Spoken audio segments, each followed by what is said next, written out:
try that again. Sorry. Okay, it is Wednesday, January 6, 2016. This is the No One's Listening show. I forgot to put the recording thing on, so let's do that again. I'm your host, Rafa. To my left is Griff. Hey, Happy New Year. To his left is Mark. Expat T-Rat. To his left is Mark. No one's listening. What should I say?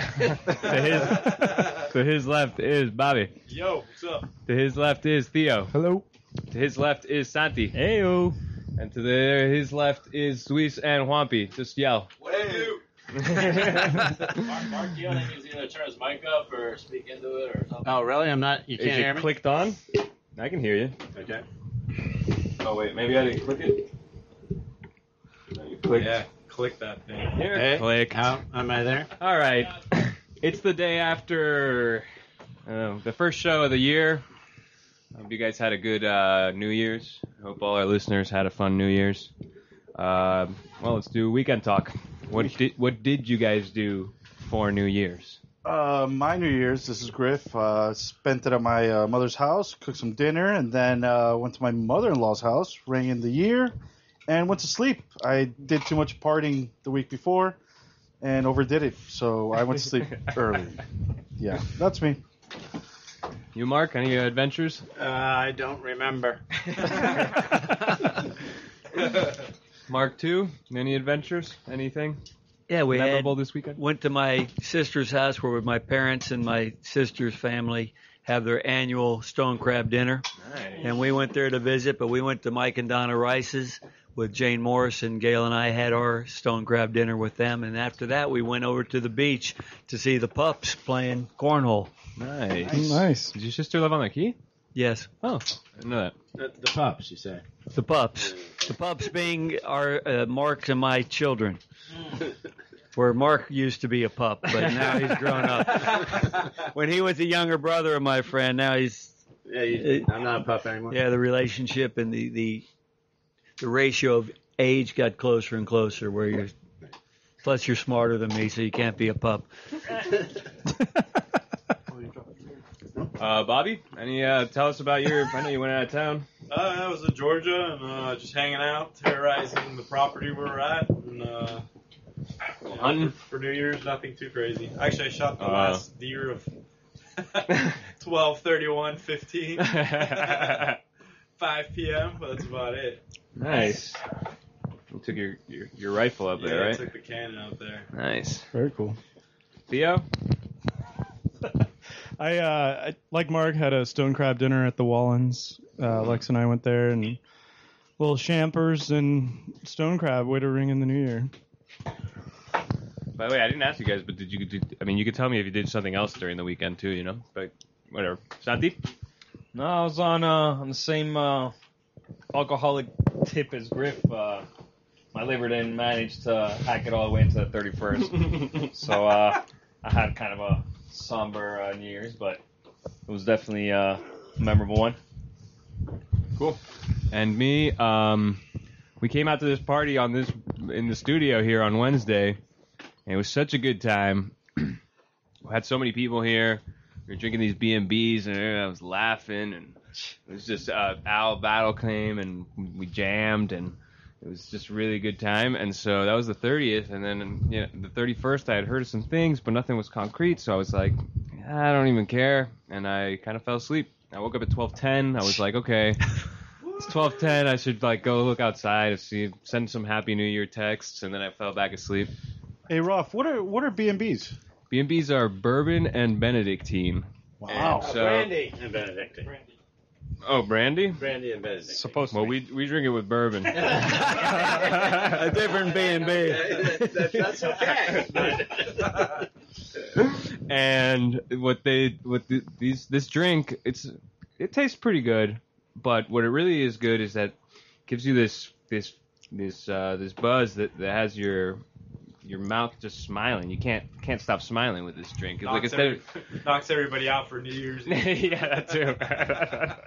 But so everybody's real happy on the boat. It was good times. And then we did some more things this past weekend after this thing. On the New Year's Day, we went to the beach, and then we hung out at my house, which it was kind of slow, but it was nice to be on the beach on New Year's Day. And then the next day, on the 2nd, we were invited to Dennis and Lynne LaRussa's, and they have this like New Year's Day party, which this year got pushed to the second, where they serve these Manhattans that just knock you out, and those also had me smiling from ear to ear, and it was just a good time. And I can't believe nobody here. Where's Gannon? Was that a perfect Manhattan? Nobody here went. No, we didn't go. Huh? Was that a perfect Manhattan? No. I was like, what's in this Manhattan? She's like, well, I start with the bourbon and vermouth, and then I start throwing some cognac in it, and this and that, and so it turns into some kind of Long Island Manhattan. Those drinks were surprisingly strong for how conservative that household seems. I mean, I got there actually on time. It was a PSA, show up on time to places when people invite you, because I mean, it was fine, but man, I got there at like 1:55. It started at 2. Yeah, we weren't there till like 5. And I was hanging out with just the LaRussas, which was awesome for a solid hour and a half, just waiting to eat. So I was getting pretty hangry by that point. But it was nice because I was drinking those Manhattans and feeling good, and it was a great vantage point looking out on the water. That's cool because I never really get to hang out with Dennis and his dad and his mom. His mom and dad are really cool. Yeah, they're so nice. They have a lot to say. They're just cool to hang out with. And then later on there was a picture taken.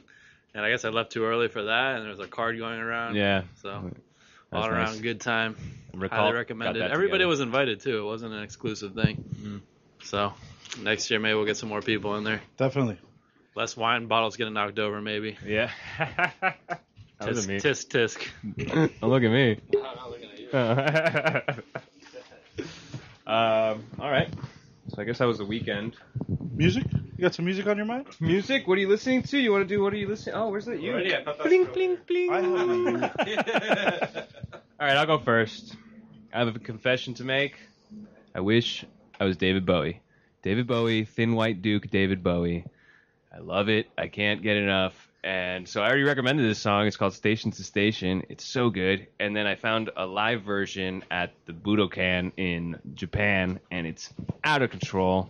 You have to hear it. They're using these modulators and things. There's this like 5-minute intro and like the guitar and feedback and all this stuff. And then he gets up there and he's like this I don't even know what to call him. It's amazing.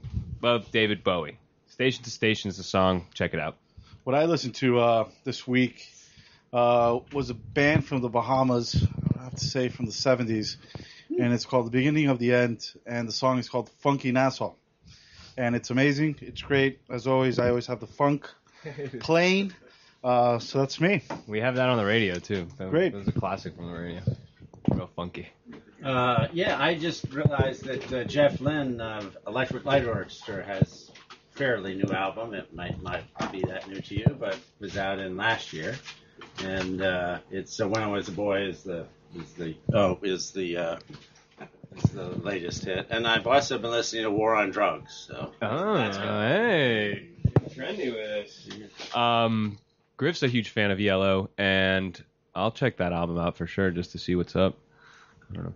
I flashed back going to YouTube and picked out an album by Mighty Joe Young called Chicken Heads, where he talks about, I love those chicken heads too. But he's just a great guitarist, and if you can go on and listen to that album, Chicken Heads by Mighty Joe Young, you'll like every cut. Nice. All right. Bobby? Actually, I have not been listening to much in the last week because I've been Stuck in the woods? in the woods. You guys didn't play any Christmas carols over there? I've been listening to the trees. Cow tipping. I don't know what else has been going on. Shroomers?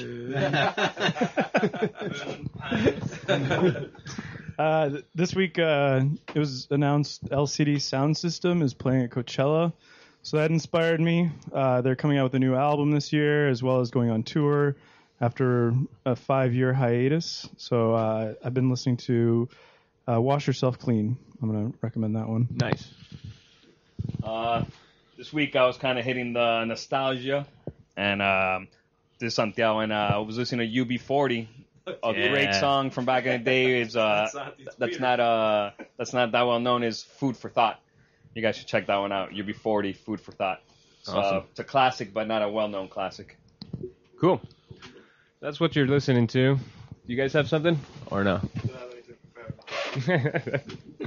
All right. That's what everybody's listening to. All right, moving on. Oof. Wait, what time is it? Oh, man. We're going fast here. It's 6:42, 3 p.m. What's up on with the this trivia? Wednesday, January 6th. It's Rat Radio's No One Listening show. Trivia or what? We got to do that at the beginning of the show. No? Well, I don't have any Rafa, trivia, but don't interrupt me while I'm doing my little bit. Rafa, I'm listening. I'm listening. I'm listening. You have any trivia for us? Give me a minute. I'll think about something. On June 29th, 1964, a woman was accused of plotting the murder of her husband. Well, not plotting, like... Talking about Candy Mosler? Oh, gotcha. You got olds here now. So. Governor's Lodge. Yeah, so... Sunrise. So the question is, what was her nephew's name? That was Melvin Lane Surf, Powers. Surf. Oh, man. Some pros here. Wow. Melvin, well, I was delivering papers that morning, and I didn't have that route, but I know two people who claimed that they had the paper route that morning. One is Bill Albin, and when he was going to deliver papers, there were already policemen at the Governor's Lodge. He'd been discovered by his wife, who was out for a walk with her kids at 5 in the morning. Am I getting confused, or did Murph the Surf? Was he? No, He was. What? What was his thing? He was a cat broker, but wasn't involved with Melvin, with Candy Mosler. Mosler. Yeah. So before cat what? we keep going, let me explain the story. This woman was married to this guy, and they were kind of estranged to a certain extent. Well, he was very wealthy, and she was very pretty. Yeah. And on And Bayshore Drive, right? That's where they live, right? Well, he had a condo in Governor's Lodge on Sunrise, one of the second condo built on Key Biscayne.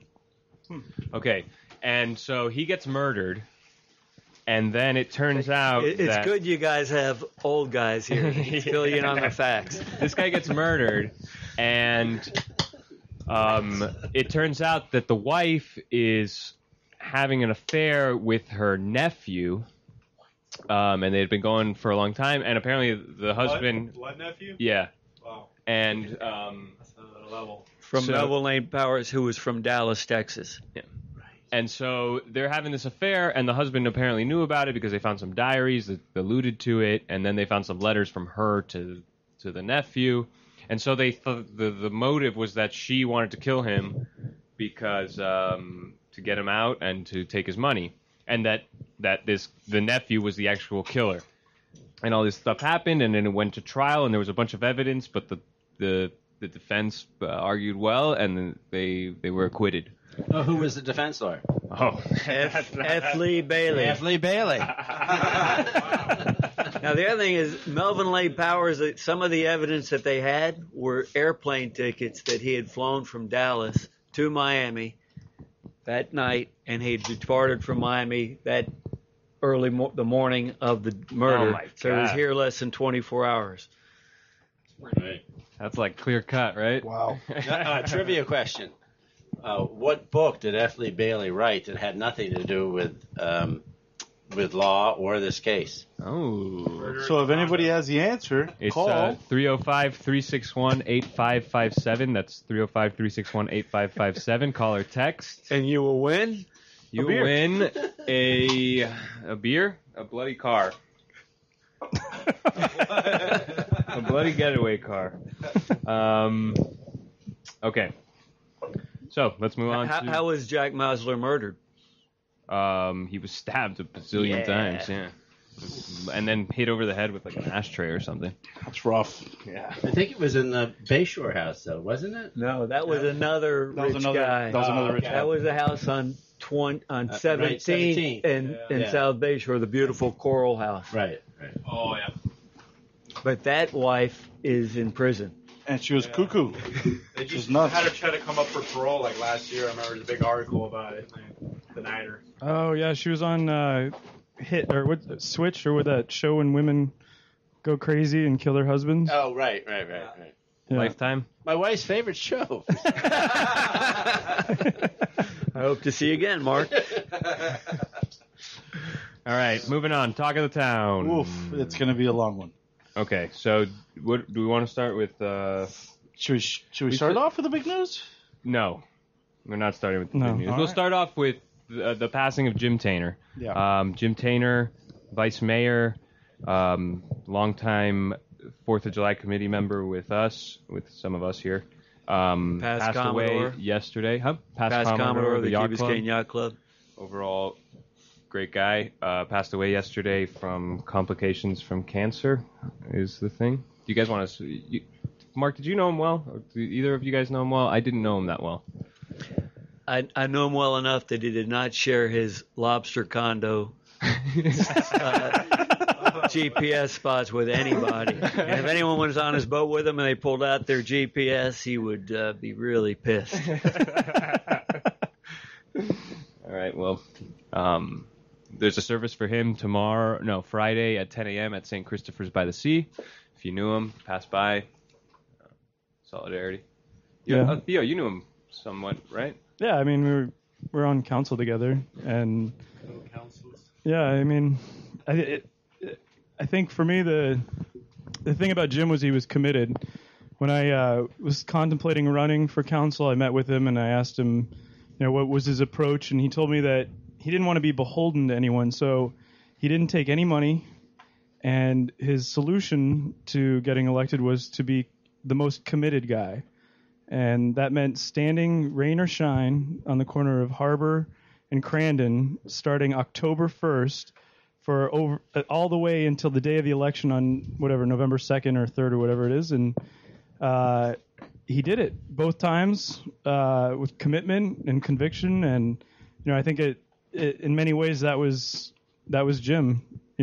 His approach to life was very principled. So I'll miss him. Nice. Jim was a great community asset. Yeah.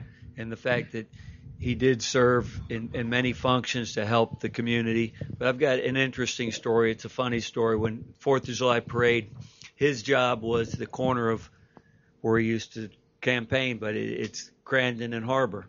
And he would have to be at Crandon and Harbor to intercept the floats as they're coming into the island and say, turn right onto Harbor, and you'll follow the next guy where to go. So you'd think you'd be at the northwest corner of Harbor where the gas station is, not the Shell, but the other one, so you can intercept them. It was really hot that day, and Jim was under the palm trees by the Shell station. Said, hey, Jim, this doesn't work. By the time you talk to them, they've already gone by the intersection and can't turn. You've got to bear the heat. So what happens now with the council? Who becomes? I suspect we'll have a special election. I haven't seen any emails or spoken to anyone to confirm a date, but at some point we'll have to have an election before the actual election because there's a lot of things that require a majority vote, and if one or two people can't make it, then it really puts us in a bind with only 6 council members. So I suspect we'll have that, and then the actual election will be in November. When does his term end? 3 years. He just finished his 5th year, so he's got another 3 to go. So what I don't know is if the special election is going to be for the remainder of this year till November, or if it's in fact the remainder of his 3-year term, because there's the re-election process also prohibits you from running more than 8 years. So there's whoever runs. I'm totally confused. Mark Yaley for council. We have a graph of that. Yeah. So we'll see. I don't know all the information yet, but we'll definitely have a special election to find his replacement. Gotcha. Okay. On a lighter note, Mariana Dominguez Hardy was crowned Employee of the Year of the Village. I didn't even realize she worked for the Village. Oh yeah. Like years, Yeah, she's like a executive assistant there. Assistant to the director or something. Of the Public Works Public director. Works, yeah. And she played on our softball team the other night, and she was pretty damn good. And we still lost, but Thank you. But it wasn't her fault. She helped you. She's cussing all you guys for not getting enough hits. But she's great, and so congratulations to her. Okay, You guys want to get to some beef? Well, how about there's something that happened that's another tragedy is the car accident. Oh yeah. Well, we were gonna. That's coming. Don't get ahead of Oh, I yourself. forgot here. you are the program lead. Yeah. Let's just talk about the Let's car talk about it. accident. Let's get it out of the way. We might as well. Pandora's box has been opened. This is the Mark Free Radio Hour. Okay, Mark.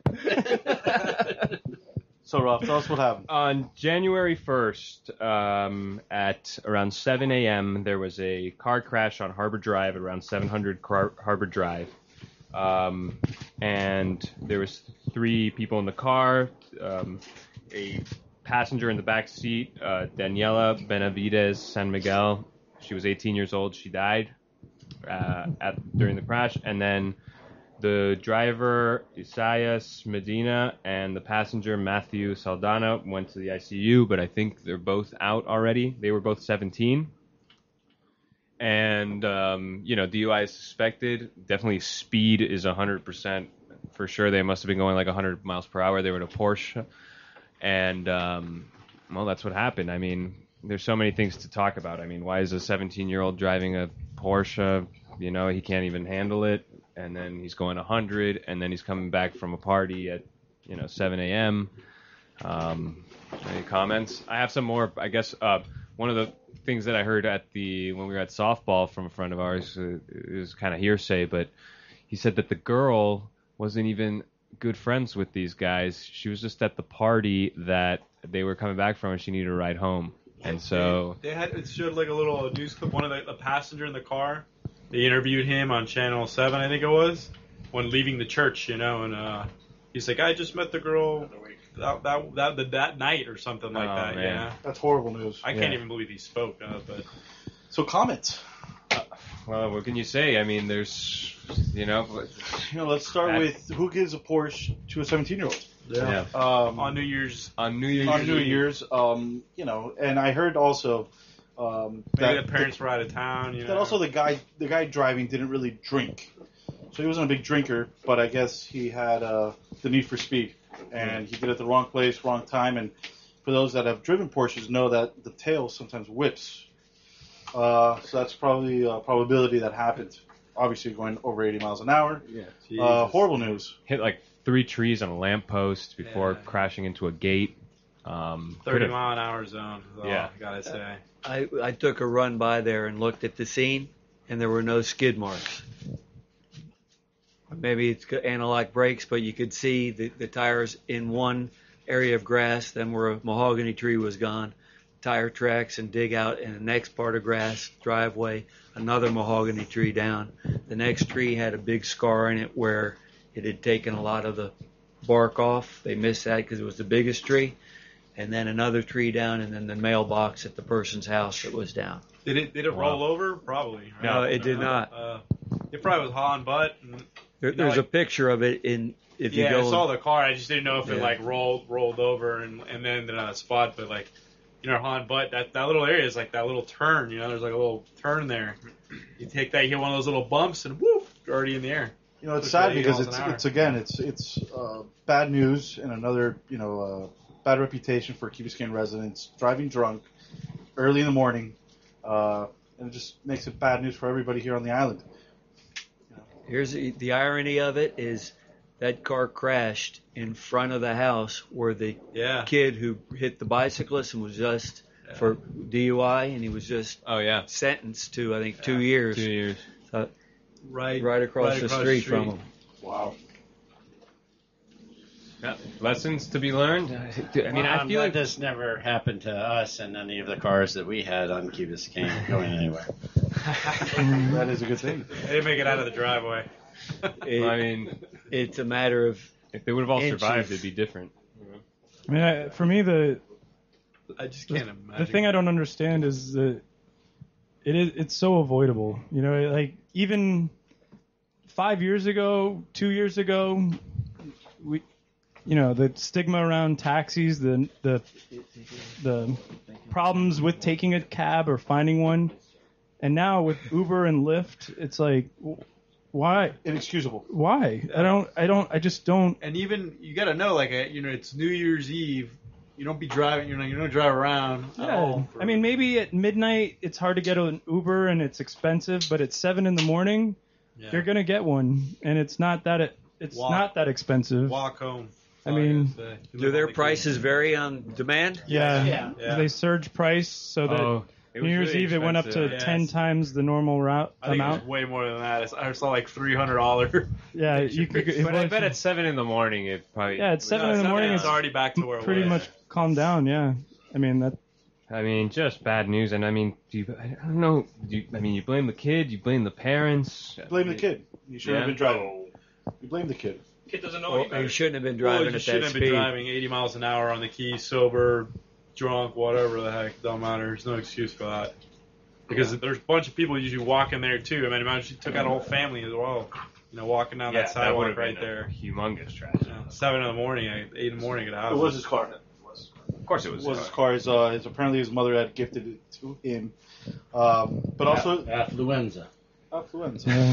Yeah. But I think also the kid also I don't know if it's bad karma, but his family has also been in the news in the last few years. Apparently his mother and his father. His father had actually shot his mother twice. She lived, and then he committed suicide. Twice at one time or different times? Same time. Okay. So he shot her twice, and apparently he thought that she was dead, so he committed suicide. She lived, and obviously, This was on the key? Yeah, this was a few years ago. So it's really. Oh wow! How recently? I'm not sure. Like 2 or 3 years ago. But the mom definitely. Poor lady. That got. Yeah, I didn't. wow. I wonder how that got. Why that wasn't more discussed. Yeah, I never. mean, if it was that recent. Well, sometimes when there's like issues like that, even though that seems pretty major, when I think I remember hearing about it. I forgot how. I don't think the Islander published it, or if they did, How does something like they that, man? skirted it because they sometimes the Islander doesn't talk about people's personal things that are like what would I call it, like personal issues that are kind of traumatic to families. The Islander will kind of skirt them or not, or kind of breeze over them without giving all the details. That's why so the as, Coconut Telegraph was so great. so as to That's all they Rest in peace. Well, I mean, that's hard Rest for in the- peace, Scott Bass. The rest of the news, not like, that just happens all the time. That just happened in Tamarack the other day. 2 people shot. The guy turned the gun on him, shot himself. yeah. On the news that day. Rafa, what are you doing to your cigarette? I cut off a little piece of the filter so it's a little stronger, and then as the night goes on and I've had too many, then I just keep the filter regular. It's too bad we don't have smell-o-vision on Nobody's Listening. I just never seen that before. we got You could scratch go and sniff to a stickers for Camel that. unfiltered and then know. go to a regular Well, with this a is the thing. filter. These are the lights, right? And then I buy the regular, the next one up, and it's too much. I just can't handle it the whole night. So I do this. I have a lot of little ridiculous little quirks that I have about me. This is just one of them. Yeah, so, Ralph was very quirky. with those kind of things. All right. So that's basically what happened. Big news. Sad. Feel bad for the families. Yeah. Yeah, it's terrible. So it's Wednesday, January 6th, 2016. It's the first show of the year of this Rat Radio No One's Listening show. It's 7 p.m. What was the trivia? In the end of trivia, what was Bailey's book? What was the guy's name? Effley Bailey. Effley Bailey. Effley Bailey, the lawyer who represented Candy Mosler and got her acquitted for murdering her husband. He wrote a book later that had nothing to do with the trial or the murder. What's the name of that book? 305-361-8557 if you know the answer. 305-361. Mandingo. 361-8557. All right. So the next topic is one we discussed briefly last week, but I didn't know all the details. But now I got some more details. It's about the tennis center. So you guys know the tennis center can't renovate. Okay, they lost. Eugene Stearns lost the case. They're not allowed to renovate, and so he made a statement. The company IMG, who manages the tennis tournament, and they also manage tennis players, they haven't made any statements, but Stearns came out and said, well, now the tournament's probably going to leave Miami to a different place because they can't. But was it more of a threat? of course, it's always a threat. So they still have an 8-year contract, but then so after talking about it last week, we were saying like, oh, that's so unlikely. This will never happen. You know, they'll never leave because it's such a great market and all this stuff and the fifth slam and all that stuff, right? So then I go onto these tennis forums and I start looking, and people start talking, and they're like, well, the first thing is that nobody in tennis calls Miami the fifth slam anymore, okay? The fifth slam is Indian Wells in California. Miami has dropped off as a amazing tournament to a Why certain is that? extent. They still get the top players. Well, it's a certain different things, I guess, because in Indian Wells they've invested a ton of money, and all the top players go. Because here's another little tidbit: IMG managed Roger Federer and Nadal, and they both parted ways from IMG. And for a time, both of them didn't play the Miami tournament because IMG runs it. Now Nadal came back, but Federer will never play this tournament again. Okay? He's so bitter at IMG. No, I don't know. It's not on his schedule for this year. He's not coming. He played last year. No, he didn't. 2 years ago then. No, he didn't. Yeah, he played. He took 1 year off from them, and he came and played. I promise. I saw he played. He took 1 year off when he left IMG. He came back and played. And if he's not on the schedule this year, there's 9 that they have to play, and they get to drop 1. So he may choose this one, but Indian Wells is the fifth slam because Larry Ellison has dumped an Oracle, has dumped a ton of money into it. But he may come back. He played at least once, I know. He's not coming back this year. I already checked the schedule. Sorry, Theo. Some things that were said, like from actual tennis fans. Dubai looks really popular. They have a 500 tournament, and they're saying that they could have a 1,000 tournament, which is what Miami is. It's all about how many points you get there. Right. Yeah. And so that would be a lucrative market to take a tournament like this. With your girlfriend. That's talk about Orlando. I mean, I guess, but I think it would lose even more prestige if you took it to Orlando. I mean, that's maybe. So I guess at the Magic Kingdom, the threat is somewhat credible, and as time goes by, the threat becomes even more credible to a certain extent because, things get old. Well, I'm sure they can renovate the existing structures, which I don't know. I guess would be. I don't know how much that would help. But I guess I want to say I don't want to say it's a credible threat, but it's a very real possibility that the tennis tournament goes. Oh, we got the boat show. But and so honestly, I mean, I'm personally happy if the tennis tournament goes. I don't like the tennis tournament. I mean, I know people like it, but for me, it's like, get this thing the hell out of here, The quieter that we are, the happier I am. So, what do you guys think? You guys big tennis fans? Did you guys go? Not really. I'll go once a year. Well, cool to see. It's only once a year. I mean, like once in this whole, 2 weeks or 3 weeks that happens, and I'm all done, I don't need to see the final. I'll watch that on TV, or I'll read about it in the news. I've walked out of a final because it's too hot, and left during a change, and I can ride home and miss one game of the next set and watch it in the AC. The finals are terrible. Even the players themselves don't like the finals because it's too hot. But leading up to the finals, the night matches, starting Tuesday through Thursday, because Tuesday through Friday, Saturday is the women's, and so those are, in my view, amazing. I've gone to the Southern Western Open in Cincinnati, thinking that it would be something similar. It was terrible in comparison. I mean, the stadium isn't set up the same. The experience is just provincial, and yet that's a big deal. So for us to be able to walk to a tournament, and just the fact that you could bike home to catch the second half, that is a huge perk to living on Key Biscayne, I think. Yeah, leave it live and watch it on TV. What's better? I got TiVo. Here's going back for you young guys. The Royal Biscayne Hotel that had a bunch of tennis courts, they at one time hosted the Virginia Slims tournament, and they would put wooden bleachers up, and I went and saw Chris Everett and Martina Navratilova play there. Is that a cigarette tournament? Yes. Yeah. Slims, that's hilarious. Yeah. Before you serve, have your puff of Virginia Slims. Did anybody like going to the? I mean, you can still do it, I guess. The first week you can watch the big players on the small courts, For free, and that's what they right? were gonna. Yeah, with the grounds pass. Yeah, right? the qualifying. Yeah. Well, the big players don't come out until after the qualifiers. Yeah. So the problem is that you get the up and comers. Yeah. That part's cool, but you can see those guys anywhere. What's special here is the Tuesday before the finals.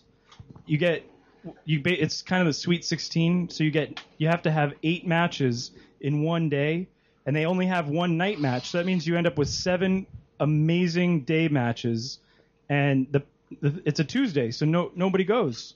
I mean, I take that Tuesday off because I know just how I'm going to get to see these guys on small court, because you'll have Federer on the main court, and then you'll have Nadal and Murray on the next two, and they still got to play. So that to me, the Tuesday before the tournament is better than anything I've ever seen in terms of professional sports. The proximity that you can get to these guys is unparalleled. I think it's a great event. I mean, I love seeing our island, on the drones, on the national TV, showing Key Biscayne. And, I mean, sure, it brings bad publicity, but it also brings it's good publicity. It brings a lot of traffic and people. You know what we can do? We can watch the tournament here. We'll send up in the studio. Matt's drone. We'll send Matt's drone up there. We'll put it on the big screen. Do live commentary. That's right. We're less than a mile away from the stadium. Right. I think it would be sad if the tournament left the Key. Yeah, I think I agree with I think it's an asset to our island, even though it might annoy some residents. But I think it's a complete asset to the island. Just to watch the tennis? I mean, who cares? No, not just to watch, but what I think what it brings to the island. I mean, I think the community and the exposure. It's nice to see that we're a beacon of something. And it does bring in revenue, by the way. Believe that. And it's also gonna prevent 10 and 11-year-olds from scalping tickets and making a ton of money. I remember when I was the age of 9 to I'd say 14 that I would make several $100s every tournament. For those listening, this is Swampy Gaia, by the way. Yeah, I would. Hey, we have ask. We have a call. Hold on a second. Sorry. It's okay. It was funny, but it wasn't that funny. Hey. Rose, maybe. Oh, Rose, perfect timing. We're talking about the tennis and the threat of the tennis leaving. Do you have any comments on that? Well, I'm not sure if the threat is credible or not, but there is an 8-year contract, and the problem is because as you know, I've been involved because they wanted to eliminate all of the clay tennis courts so they could build 3 more giant stadiums on that piece of land. And people know that I like the tournament. I probably go more than most people for sure because I go as often as I can because it's a nice tournament. You can walk or ride your bike, and you can get one ticket sometimes and go to all the other matches. Well, the plan was to make it just 3 more giant stadiums so they can charge more. They could charge you for each stadium. So it was the whole plan was going to make it more costly. And in addition to that, it was going to the original plan was going to take away from the enjoyment of playing on the clay courts. And they've already taken out the grass courts, by the way. I don't know if you're aware of that. Oh, no, I didn't know that. So what would you so imagine you have to tell the tournament organizers how better to do the situation because they obviously think they need to upgrade to compete with Indian Wells and this kind of thing that's taking these tournaments to the next level. So what could they do to kind of keep it on the cutting edge, I suppose, without doing what they were going to do? Maybe if they had a limited plan of upgrades. I think it's all about money, though. I think they just wanted to make a few more stadiums so then they can charge more and make more money. Because they could charge you to get in each stadium. Because as it is now, you can actually go around and go in the stadium. If you don't like that match, you go in one of the side courts, so on and so forth. Whereas, with the other thing, they could charge you for each one, and then it would be a totally different situation, and then you go with your friends, and somebody has tickets to the main court, and then the other people have tickets to the other court, and then you can't even sit together, and it would be a mess. And sometimes I get bored watching one match. I often leave and go around, and that's what I like about it. But they seem to feel that that's them. Yeah. But I think it's all about money to build the 3 more giant stadiums. And, it was donated by Matheson as a public park, for public use. So that plan was way, just too much. Would you regret your fighting for this if the tournament ends up leaving because they can't? No, because I play there all the time. I have leagues that play out there on the clay courts. And you won. And I wouldn't want 4 giant stadiums there. I mean, on Key Biscayne, it's just too much. Now, I don't think my fight, it was Bruce Matheson's court case that really won the decision. I was like a side issue, but I think, we brought attention to the fact that there were other things going on out there that the regular residents wanted to do, and they didn't care about that. They just cared about the 2-week tournament. Yeah. Or 10 days, whatever. Hey, well, thanks so much for your insight and your call. Okay. Just wanted to add that. Yeah, no, that was great. Thanks so much. Okay. See you around. Bye. Happy New Year. That was Rose Haney, Bob's mom. Was she listening, or did you tell her? She was listening. Oh, she was listening. She texted me for the number because she didn't. Oh, that's awesome. Sorry, I didn't pick up the call at first. I thought it was somebody from work or something I told like her that. to call again because she probably didn't realize. Hey, Mark and Mark, you guys have some comments for us about that call? I had one. Yes. The attorney for the tennis tournament, Gene Stearns, is a very brilliant and capable, amazing attorney. But I was personally happy to see that he got stomped by the 3rd DCA. I've had some litigation at the yacht club, so to speak, with him, and you're willing to put this over the airways? And it was interesting. So when I would read some of the comments that the attorney for the group would put out there, I would read it and go, God, it's kind of personal. Yeah. And it brought it back to what I went through at the yacht club. So when they got the defeat, I was kind of, yeah. And then I saw a thing in the Miami Today that the Gene actually fought against the tournament back in the 90s or 1990, around then. An attorney doesn't fight. They are hired to advocate a position. Yeah. Thank you, Marky Freed, attorney at law. You can reach him at 305-371-7079. How much did this advertisement cost me? Got into an accident? Need a visa? Do you guys remember the fight for the zoo? Do you remember at one point the village, and I bring this up because Gene has mentioned that the residents of Commodore Club basically gave the zoo back to Matheson at a pivotal moment when the Key had an opportunity to take control of it. And I'm curious to hear the what? Never heard that before. It's interesting. Yeah. Well, who here was alive other than Mark and me and Jimmy when you could hear the elephants and the tigers roaring in the morning? Man. Really? Not I. That's great. See? Michelle from Maryland. Michelle from Maryland, would you like to talk? When Let Michelle say something. Go ahead, Michelle.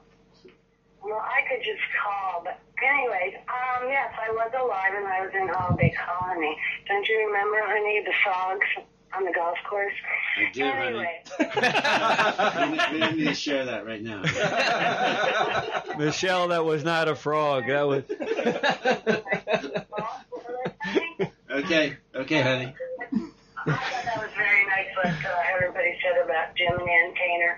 They were super nice people. I knew their kids.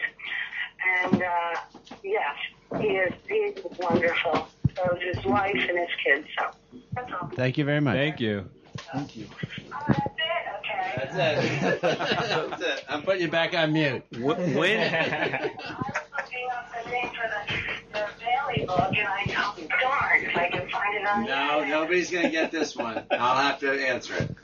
What's the name of it, the book? I'll let you know. Stay tuned. So when the wind blew it the proper direction and the air conditions were proper, the roar of the elephant in the morning and the tigers in the morning before they were being fed would waft across the whole island. Wow. That must have been great.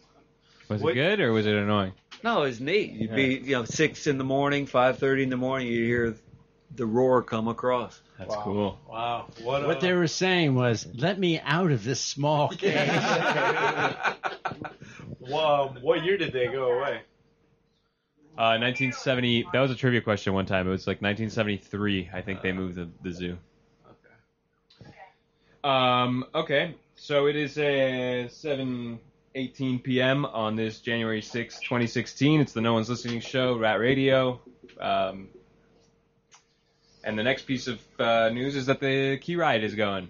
The Key Ride is a golf cart Uber type system where you can get picked up anywhere in the Key and taken to wherever you want for free. Technically free. They're going to ask for tips, and they're going to make you feel guilty about it. Can I Venmo them tips? Yeah, well, you might be able to, you know what? You might be able to Venmo the guy's tips, and that's what I should have asked the guy that because I didn't have any cash when I took a little test ride. And it worked really well. Right now, they don't have the app going. You just send a text message, and you tell him your address or where you're at, and he comes, picks you up, and he takes you wherever you want. And there's not that much demand yet because people don't know about it. Actually, I should give out the number. By the way, one of those famous drivers of the service is a fellow key rat named Mackie. Do we know how much they're paying for that driver position? Not sure, but Kind of curious. But hey, Position open. Oh no, I know how much it pays. It pays $5 an hour. Oh really? Yeah, and so they're really expecting the tips. Yeah. But they said they were going to put a thing on the cart that said, please tip or tips accepted or whatever, welcome. Yeah. But they don't have that yet. They don't even have anything on the cart that says it's the Key Ride. So when people see it around, they just think it's a guy in a golf cart. Who owns the cart? It's subcontracted to this guy, Michelle, from the Key. Young guy. He's like 23 or something. Yeah. Consul Consigliere Michelle. Yeah, exactly. And he's a real go-getter. So he's tried a bunch of different. He was the guy who started the Gophers, the Key delivery service, where you could just call them and ask for anything, and they would try and accommodate you. Oh. And so he got this contract to do these carts, and he got the carts, and he's doing this. So the number to call or text is 786-361-8657. That's 786-361-8657. You can call or text them. I think they run from 8 to 8 on weekdays and 11 to 11 on weekends. And a Friday, I'm not sure. I would hope they go to 11 o'clock at least on Fridays. And so it works well. I would say try it out. You might not need it we all need all it. the time, but when you do, I mean, it's nice to know. Write the phone number down. You can take a ride for free. And the app is coming soon. Cool. Sweet. Sorry. Okay. Then a couple other tidbits. Wait, hold on. I got a question, Ralph. Is that only on the island, or could I get a ride to, let's say, Brickell? No, the golf carts. They're golf carts, so it's only on the Key. Gems. Yeah, they're those gem golf carts. So somebody told me that the booter, son of a bitch, booter. You got booted? No, that he's gonna start. He got the contract to do the Presbyterian by the St. Agnes field. So I don't know if it counts for the side where the yacht club is, but for the other side, apparently the Presbyterian doesn't like that they that people park there to play soccer when the kids have soccer, and so they're going to start booting people. What? What about? This is still hearsay. I haven't confirmed it or anything, but if that starts happening, I mean, Just welcome everybody at the church, huh? Yeah, exactly. Great. Horrible. What Bible passage will work to give to the church? Right? Yeah. Seriously, love thy neighbor, man. Eye for an church. eye. I know you're a big booter. I hate that guy. I hate him. I'm ready to I go hate- around with a sawzall and just start sawzalling. Why don't all of you guys? Why don't all you guys join the Presbyterian Church? I'm not going to convert, but you guys, it's not such a big conversion. You can join, then get on the board of directors of the church and control things and say, use it. That's the long game. I like to sell us all. They're trying to prevent you from leaving the church. Yeah. So yeah, be aware, I guess, if you're going to park there, that the booter might be around, ready to boot your car right after you toss that frisbee. And then finally, there was sewage in the ocean this weekend. The village sent out an alert that I think some residents saw it first, that there was a bunch of sewage and washing up on the shore. Nick Scheisen. What? Scheisen. And so they saw some things. They called the village. The village is like, don't go in the water. And I was just thinking to myself, like the day before, I was in that ocean. I mean, I was like Baby gargling Ruth bar water. Was it a Baby Ruth bar? And so I don't know where it came from. I guess it came from the sewage plant. Right? Obviously, you know what happens too? They get a lot of those ships offshore just dumping something. Get that incoming tide. You use too much toilet paper, Bobby. No, it's the whiteys they're blaming it Yeah, on. the Flushable whiteys. All right. So anybody else want to talk about anything else? That last comment you made reminded me when I went to school in Valencia, Spain, one summer in '74. But I was swimming on the beach, and I took a stroke, and I saw the Baby Ruth floating right by me. And I got out, and at 100 degrees, I'm not swimming again. Have you seen the new Griswold movie? There's a new Vacation? Yeah, from like a few months ago. Oh no, I didn't see it. Well, there's a scene where they go to like a hot spring, like the secret hot springs, because there's a huge line outside the park. So they veer off the dirt path and they hop into a hot springs. I'm like, this is the Griswold personal hot springs and stuff. And it was like a dump for the sewage. They got sewage all over, pull out a syringe out there. It's great. That's the beach right now, so be aware. Anybody have any other news for us? Anything that I missed? My mom texted me and said it wasn't the sewer plant. She checked with her old co-workers at the water and sewer. Wow, so what could it was a ship? Probably a ship, yeah. Probably a ship. Wow. Well, investigate that one. Mm-hmm. That's good to know. So North Korea just did the hydrogen bomb. Well, They say they did. Well, yeah, it wasn't. Nobody believes them. It was a nuke. It was a atomic nuke, bomb. yeah. It was a nuke. I was watching. It was funny. Well, not funny, but I was watching NBC, and they had a CCTV on the China side where the camera starts moving because of this explosion. So it's pretty bad.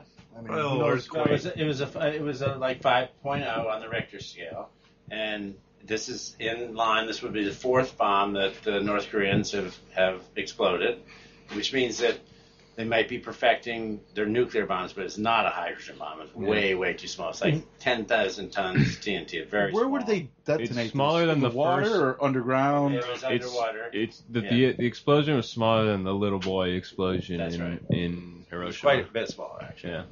Wow. So they're not quite there, but They're pretty there. that's enough to do some damage to Seoul, that's for sure. If they could put it on a rocket or something. Yeah. Well, we have a resident crocodile about 200 yards from here, and this weekend I saw it twice, and there was a cop docked at the yacht club this weekend, and I understand he was there to find out who was harassing the crocodile, so that's on the radar now. Well, the thing is, the crocodile was there to build a new ski dock. And this is a double threat. Waiting for somebody to walk with their dog unleashed.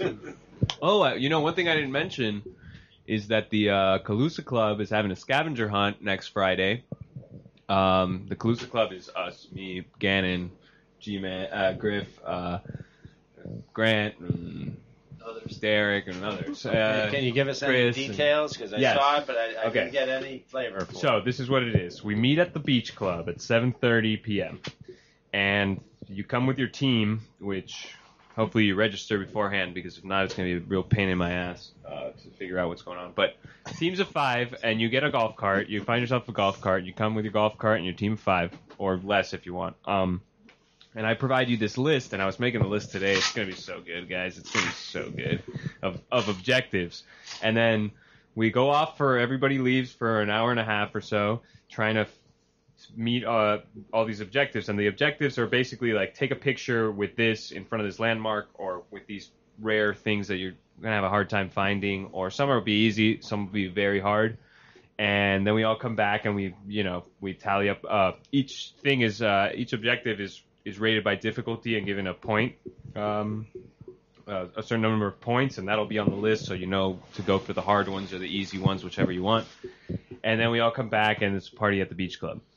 So we got a couple teams registered, but we need some more. If you're thinking that maybe you're into this and you want to be a captain and you just want to tell me, hey, I'm for sure going to have a team of 5, that would be very helpful to me, because I have to put up the money up front to buy all the food and all the stuff. And so Can you give us a hypothetical of what might be on the scavenger? I don't have to give you a hypothetical. I can actually look at my list here. No, you're going to give people just a little teaser. Yeah, a little teaser. A police cruiser. Nobody's listening anyway, right? Right. Nobody's gonna know. We have the advantage. Sounds like someone's going to have to go on the golf cart fire engine all the way to the zoo. Okay. Let's see what's funny here. Not that funny when you read them, but they're just It was funny at 12 o'clock last night when you were putting this together? Or? Okay. How about... pick one, Rafa. Just pick one. Throwing soap into all the fountains. Yeah, well, okay, so that's one. That's one. The team inside the massive fountain. Okay, so wild bubbles, something like that. flowing. And then there's just like things that you gotta little things that you might just not find on the key, or you are kind of easy to find on the key, but you'll see. It'll be interesting, and I'm gonna have a huge list, so it'll be impossible to do all of them, and it'll be a lot of fun. So. If you're interested, look for the Calusa Club on Facebook, or get in touch with me. 305-361-8557. Should be good. A time limit? Yeah, there's going to be a time limit, of course. We're going to go all night. And there's burgers and beers waiting for you at the end. Being cooked by yours truly. What about the bourbon and whatever the other was? Brandy. B&B's? B&B's? So it's going to be fun. Maybe. Breakfast and brandy. Brandy for breakfast. So, Theo, are you going to put a team together? I am. So can I count on you as a captain? Can. Yep. All right, that's good to hear. We expect your registration. What does tonight. it cost if you just show up to the beach club and you're not a part of the scavenger? Oh, it's $10 to drink and eat. Yeah. And there's gonna be food. Yeah, there's gonna be food. It's gonna be burgers and hot dogs. Yeah, something like that. Are people gonna be hanging out there while teams are out? I suppose some of us. I mean, I'm gonna have to stay. So. I'm probably dedicating to that as well. Yeah, I'm gonna have to stay because somebody has to be there when the teams get back, and someone's got to drink. I've seen the whole list, so I can't be on a team really. So I'll be there at the beach club and welcoming people. And for those people that can't find a golf cart, you can rent them at KB Green from Roman. Yeah, Roman. I think he has a special offer for us, maybe. For those that want to register. Or get Mackie on Key Ride. And just that works even better. Call the Key Ride. $20 at the end. If Mackie is my option to get around the Key, I'd rather walk. I'd rather ride a skateboard or something drunk than get a ride from Mackie. That's my 2 cents on that one. Poor guy. So yeah, I hope everybody comes out for that because it's going to be good. And actually, I'm putting it together, so it's kind of like, come on, man, do me a favor. You know, throw me a bone here. It's Whoa. A leg bone? A human bone, like they found at the ski hall. I'll be a captain for you. Yeah, All right. All right. We got 2 captains now. All right. You said there was 2 before Mark. Well, there was. I mean, saying 2 in here. That's perfect. Get that 172. Yeah. Does anybody All need right. a navigator on this adventure? You need a team, Bobby. Oh, my golf cart's likely. No, to I'm die. saying you need to be on a team. Oh, I'll see. What do you mean you'll see? Gotta do it. All right. So, Is that the show? that's the show. Wait a minute. Wait. Oh wait. Wait. Yeah, yes, honey. Yes, honey. Oh. She's always with me. It's I actually. just wanted to say thank you. I'm going to get off now. It's an awesome show, and I really, totally enjoy it. Guys, you're awesome. Thank you. Really appreciate it. Okay. All right. Bye, Michelle. Bye, Michelle. Bye. Good night. From Chesapeake Bay. So nobody answered my F. Lee Bailey question. Yeah. I know you're No. not interested. No, we're all the interested. trivia. Wait, let's ask it answer one more online? time in case we get a. No, he has the answer, so we're not gonna put the answer online. It's 305-361-8557 if you can answer this. Candy Mosler murdered her husband. She did not. She was found not guilty of murdering her husband. Okay. Oh, and she didn't do it either. And She put out the Melvin hit. Powers was. Yeah, and Melvin Powers was the guy. What is that? I don't know what's going on here. And so Melvin Powers was the guy who just hold the mic away from it. Yeah, I just want to get it done.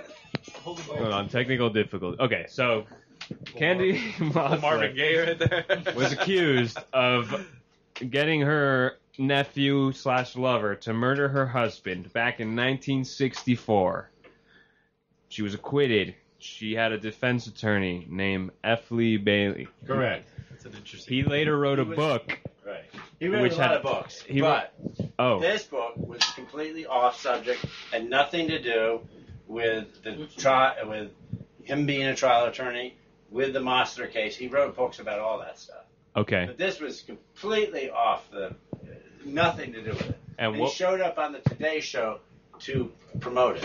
Wow. what was the name of that book? 305-361-8557. Men are from Mars, women are from Venus. I don't actually know the name of the book, but I know what it's about. I know what it's about. What? Well, we'll put that one in the books. No, when you know what it's about, it will change your mind on that. It doesn't matter what the name was. Okay. So today was a special show. I think today was a special show. Why would you say that? You know, we have quite an assortment of characters on the show today. So I think today was a special show. I want to know what you guys think of Here's Rick. an interesting tidbit from Wikipedia. After Melvin Lee Powers and Candace Mosler separated, Candace Mosler gave Powers money to buy a mobile home business. And he was very wealthy in Dallas. And he died in 2010, but there's information about the murder trial in 1962. Okay, I think I found the book. So tell us what the book is about. Nobody's calling. Okay, the book is about. He liked to entertain, and he liked to entertain and serve food.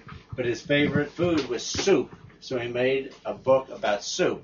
And one of the things that he insisted on was soup shouldn't be served too hot. It should be served at a lukewarm temperature. Sure. And he was very adamant about this, and went to great lengths. And it's a good book. It's a recipe book? Recipe book. Yeah. Really? Oh, that doesn't show up here in his list of books. Yeah, that's unfortunate. Wait.